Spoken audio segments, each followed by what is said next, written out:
안녕하세요, 선교사님. 안녕하세요, 반갑습니다. 선생님. 네. 저는 선교사님을 너무 잘 알지만, 혹시 네. 모르시는 분에게 본인 소개 좀 해주세요. 네, 안녕하세요. 저는 오늘리교회 파송 비코리아 선교사입니다. 06년도에 파송됐고 한 약 5년 정도 됐습니다. 네. 가족은?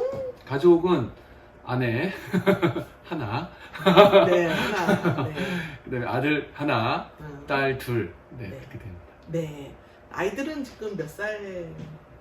지금 02년, 04년, 06년. 네, 정확한 나이를 모른다는 의미입니다. 이렇게 말하는 거는. B는 언제, 어떻게 오시게 됐나요? 비는 꽤 오래됐습니다.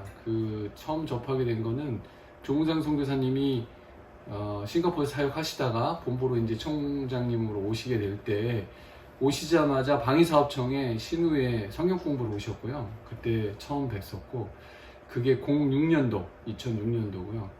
그렇게 그냥 짧게 공부하다가 본격적으로 제가 이제 온비아를 시작한 거는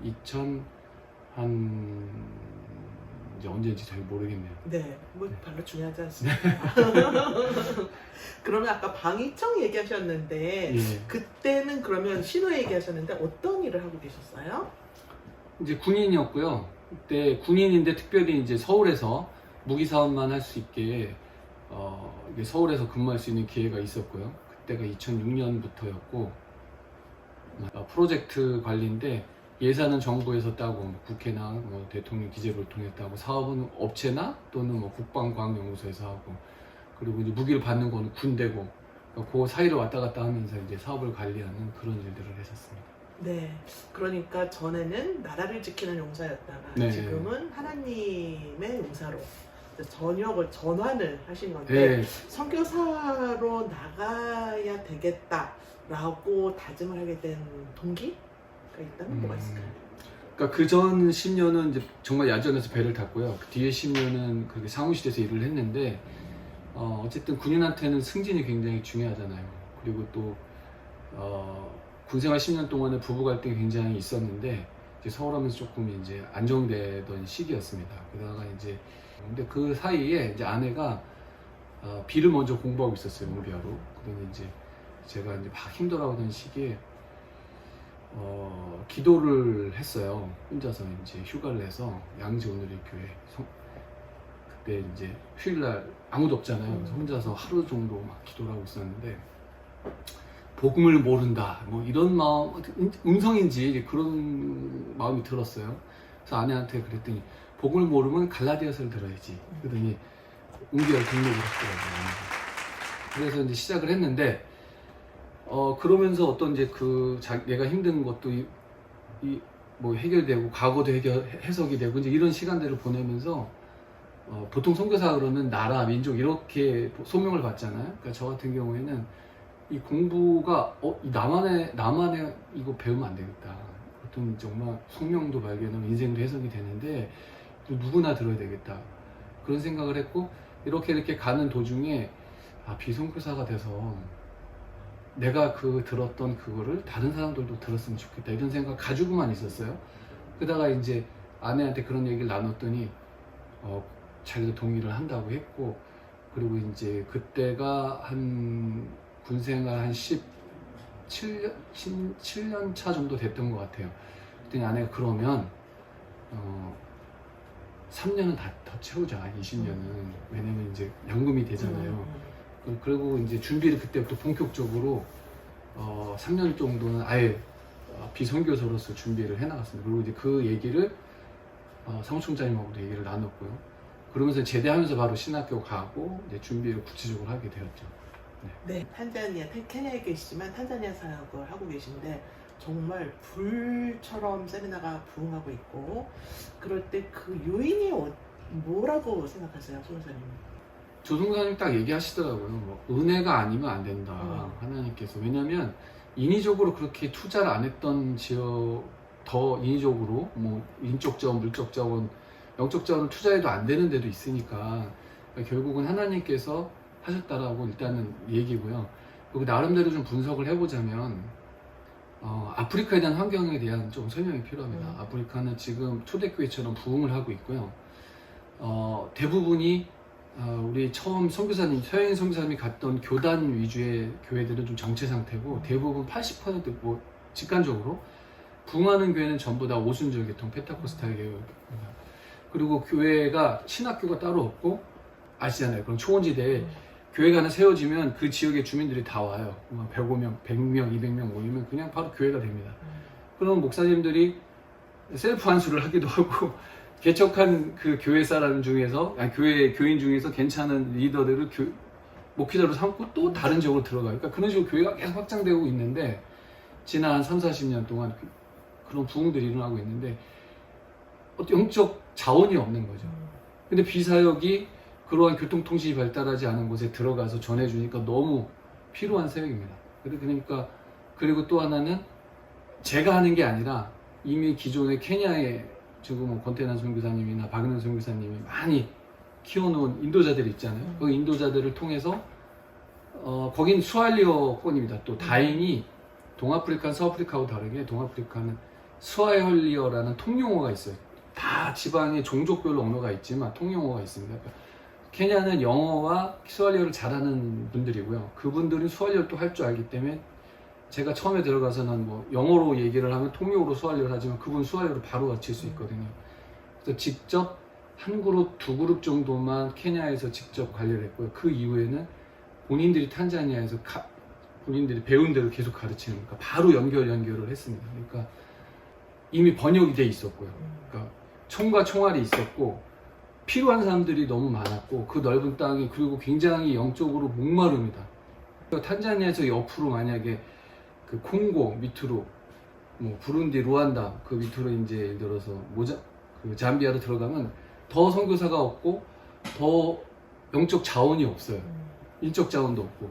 그러니까 지금 막 오라 이러는 상황인 거죠. 그러니까 이미 그렇게 목마른 땅에 비가 내리는 거죠. 네. 와, 진짜 명언이시네요. 메마른 땅에, 목마른 땅에 비가 내린다. 네. 네, 그 비는 이 비도 되고. 네. 네. 오, 명언이었습니다. 오늘의 명언.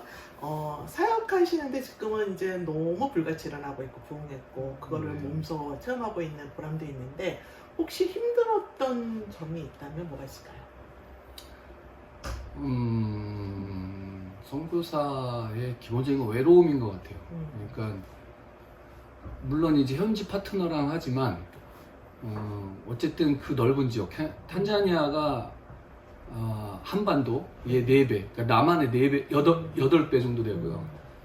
케냐는 한반도의 2배, 남한은 4배 정도 됩니다. 그 땅에서 어쨌든 사역할 때는 혼자 다녀야 하고 또 뭐 결정하고 처리하는 것들을 뭐 지부장님도 뭐 얘기를 나누고 뭐 본부하고도 얘기를 나누지만 혼자서 해결하는 그 외로움이 좀, 그러니까 그 외로움이라는 게 뭐라고 표현? 집에 오면 가족들이랑 있지만 어쨌든 그거를 혼자서 해결해야 된다라는 그런 게 있고요.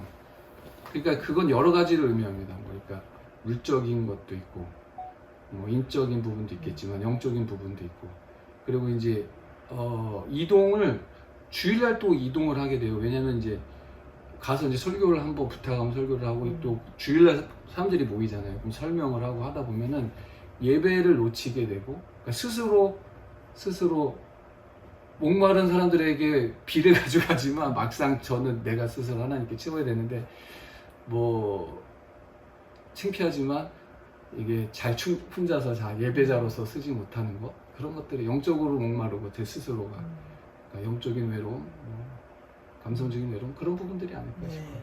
앞으로의 계획이나 꿈이 있다면 좀 소개시켜 주세요.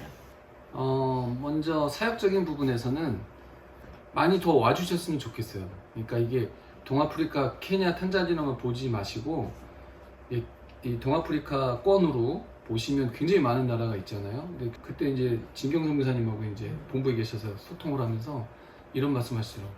거기 본부가 하나 더 있어야 되겠네요. 거기에 간사님들도 해가지고. 근데 지금 그런 상황까지 커졌고요. 케냐는 허브로서 역할을 누군가 계속 해야 됩니다. 왜냐면 이제 막 출판도 하고 뭐 그러니까 본부가 하는 역할을 하는 부분들이 필요하고, 그러니까 동아프리카 본부 사역을 하실 분도 한번 오셨으면 좋겠고, 각 나라마다 포스트를 그 코디네이터로 또 들어오셨으면 좋겠고요. 저는 계속 전방으로 그러니까 이제 잠비아가 또 중남아프리카로 확장될 수 있는 포인트예요. 영어를 수용하고 주변에 8국가가 붙어 있습니다. 개인적으로는 지금 제가 한 5년차, 정확히 한 4년 7개월 됐습니다. 그래서 5년차 선교사인데 지금 애들 학업도 있고 그래가지고 일단은 2-3년은 계속 또 현장에 있기를 원하고 안식년 때 공부를 좀 더 했으면 좋겠어요. 그래서 지금 배웠던 것들을 연장해서 공부를 해서 그 이후에 이제 사역에 대해서 한번 이렇게 방향성을 한번 점검해 보고 싶은 생각이 있습니다. 그래서 우리가 많은 동역자들이 동아프리카를 품고 또 가서 이렇게 섬길 수 있는 기회가 있었으면 참 좋겠다, 감사하겠다 라는 생각을 해봅니다. 네, 3초 땡 질문 들어갑니다. 선교사하기 난 참 잘했다 라고 느낄 때는 언제였을까요? 하나, 둘 반, 셋. 늘 좋았다. 내가 만약 선교사가 되지 않았으면 지금 나의 삶의 모습은 하나, 회사원. 네, 회사원. 가족의 이야기로, 본인의 가족의 이야기로 영화를 만든다면 영화 제목은 무엇이 될 것이고 첫 장면은 어떻게 시작이 될까요? 하나, 동아프리카 그 사자고랑이하고 같이 이렇게 그 초원에 있는 우리 가족들 모습. 지금의 신동준이 20대의 신동준에게 하고 싶은 말이 있다면 뭐가 될까요? 하나, 영어 공부 좀 해라. 지금의 신동준이 80대의 신동준에게 하고 싶은 말이 있다면 뭐가 있을까요? 제가 80대. 네네네. 하나, 잘했다. 잘했다. 네, 열심히 살아가겠다는 네, 그런 의미를 갖고 계시리라 생각을 합니다. 홍성교사님의 장점 3가지를 말하자면 하나, 성실하다. 음, 또 무서움을 모른다. 음, 이쁘다. 네, 그 장점 저도 동의합니다. 네, 네, 특히 감사합니다. 이쁘다에 동의합니다. 네, 그냥 솔직하게 네. 자녀들이 지금 3명이 있는데 자녀들이 아빠 나도 선교사를 할래요 라고 얘기를 하면 1번 적극 동의한다. 적극 2번 동의한다. 아까 말이 질문 안 드렸어요. 2번 동의한다. 3번 잠시 생각해 보는 게 어떻겠냐 한다. 4번 적극적으로 말린다. 적극 동의한다. 적극 동의한다. 사실은 MK들이 다시 선교사로 사역을 하는 경우가 미국 같은 경우는 굉장히 퍼센테이지가 높은데 한국 선교사님 같은 경우는 그 퍼센티가 굉장히 낮더라고요. 네. 네. 다음 질문입니다. 하루 동안 24시간 동안 다른 사람으로 살 수 있어요. 누구의 삶을 살면서 무엇을 하고 싶으세요? 그래서 제가 권력욕이 있나? 대통령이 되고 싶은데요. 한국 대통령? 네. 무슨 일을 하고 싶으세요? 그래서 교회가 더 자유롭게 행동할 수 있는, 그 구체적으로 뭔지는 모르겠지만, 네. 그 한국에서 들려오는 소리가 다 암울하더라고요. 선교지에서. 네. 그런 게 있습니다. 이게 선교라는 게 이 종교적인 활동만을 얘기하는 게 아니에요. 바울이 로마 시민권을 이용했던 것처럼 이게 국가적 배경, 그 다음에 미국의 가장 그 모투 선교사를 통해서 SBM 운동을 통해서 전 세계 한국에 그 당시 우리나라 그 구한말에 왔었던 선교사님들이 그 당시 미국이 엄청난 경제적 부흥을 경험하는 그 물적 자원, 인적 자원들이 다 동원이 된 거거든요.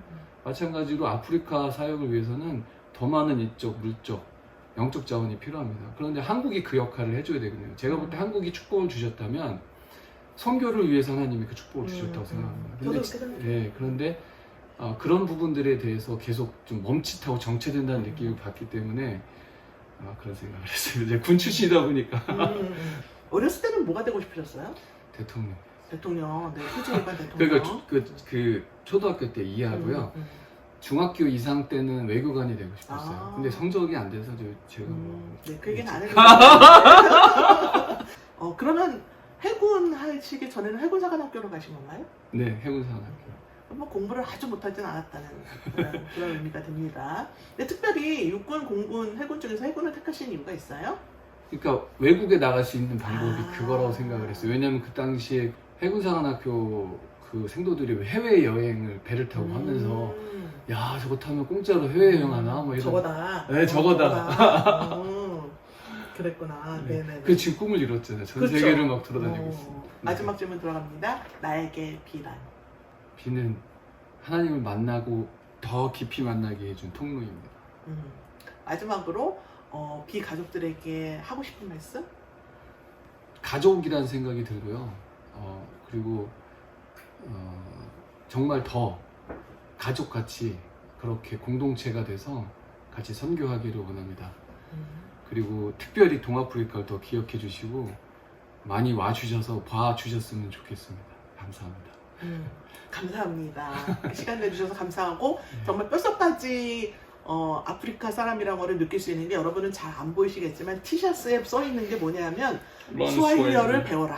네, 그래서 마지막으로 스와힐리어로 감사합니다. 안녕히 계세요. 아산테 사나 가헤리.